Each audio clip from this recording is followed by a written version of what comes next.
నెల్లూరు జిల్లాలో విస్తృతంగా పర్యటించిన ముఖ్యమంత్రి చంద్రబాబు జిల్లాకు పలు వరాలు ప్రకటించారు. రానున్న రోజుల్లో నెల్లూరు నగరం సింగపూర్ను తలదన్నేలా అభివృద్ది చేస్తామన్నారు. కలిగిరి వద్ద జన్మభూమి మా ఊరు బహిరంగ సభలో స్థానికులతో ముఖాముఖి మాట్లాడిన సీఎం ప్రభుత్వ సంక్షేమం బాటలో పయనిస్తుందన్నారు. పర్యటనలో భాగంగా పార్టీ కార్యకర్తలతోనూ చంద్రబాబు సమావేశమయ్యారు. రోజంతా శంకుస్థాపనలు, ప్రారంభోత్సవాలతో అవిశ్రాంతంగా గడిపిన ముఖ్యమంత్రి సాయంత్రం కలిగిరి వద్ద జన్మభూమి మా ఊరు బహిరంగ సభల్లో పాల్గొన్నారు. గ్రామస్తులతో ముఖాముఖి మాట్లాడి వారి సమస్యలు విన్నారు. వృద్ధులకు 1000 రూపాయల పింఛను సక్రమంగా అందుతోందా లేదా అన్నదానిపై వారినే అడిగి తెలుసుకున్నారు. ఎలాంటి అవినీతిని సహించేది లేదని స్థానిక అధికారులను హెచ్చరించారు. 1000 రూపాయలు 5 కేజీ బియ్యం వస్తుంది. ఏమైనా దీంట్లో డబ్బులు ఇస్తున్నారు? ఎవరైనా డబ్బులు అడుగుతున్నారు? 1000 రూపాయల్లో ఒక పైసా కూడా తీసుకోవడం, లక్షలు ఏమైనా తీసుకున్నారా? అది వాళ్ళు ఎవరు తీసుకోలేదు డబ్బులు. 1000 రూపాయలు కరెక్ట్ గా ఇస్తున్నారా? నమ్మకమేనా? ఊర్లో అందరికీ పెన్షన్దారులు చెప్పండి, ఎవరైనా డబ్బులు తీసుకుంటున్నారా? 1000 రూపాయలు ఎదుటి తీసుకున్నారా? ఎక్కడన్నా కమిషన్ తీసుకుంటున్నారా?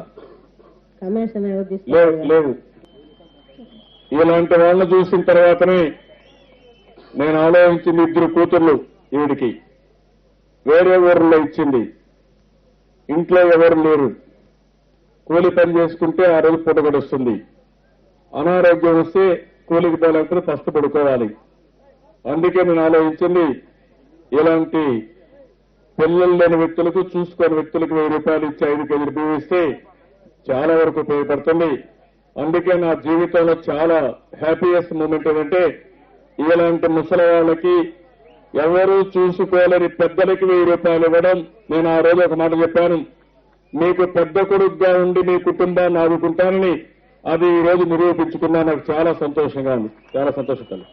అంతకుముందు కేంద్ర మంత్రులు వెంకయ్యనాయుడు, తారాచంద్ గెహ్లాట్, మహేష్ శర్మతో కలిసి ముఖ్యమంత్రి జిల్లాలోని పలు కార్యక్రమాల్లో పాల్గొన్నారు. రానున్న 5-6 ఏళ్లలో నెల్లూరు సింగపూర్ కంటే మిన్నగా అభివృద్ది సాధిస్తుందని ఆశాభావం వ్యక్తం చేశారు. నెల్లూరు జిల్లాను పర్యాటకంగానూ అభివృద్ది చేస్తామన్నారు. మెట్ట ప్రాంతం ఉదయగిరి నియోజకవర్గాన్ని సస్యశ్యామలం చేస్తామన్నారు. నేను ఆలోచిస్తున్నాను, ఈ జిల్లాలో ముఖ్యంగా ఈ యొక్క ఉదయగిరి ప్రాంతంలో ప్రతి ఒక్క ఎకరాకు నీళ్లు ఇవ్వాలని దృఢ సంకల్పంతో నేనున్నా. ఇది ఇచ్చి తీరుతామని మరొకసారి మీ అందరికీ హామీ ఇస్తున్నాను.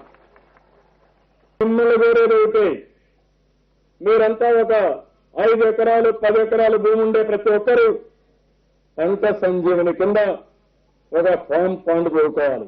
అనంతరం ముఖ్యమంత్రి చంద్రబాబు కావలిలో జిల్లా పార్టీ నాయకులతో కొద్దిసేపు సమావేశమయ్యారు.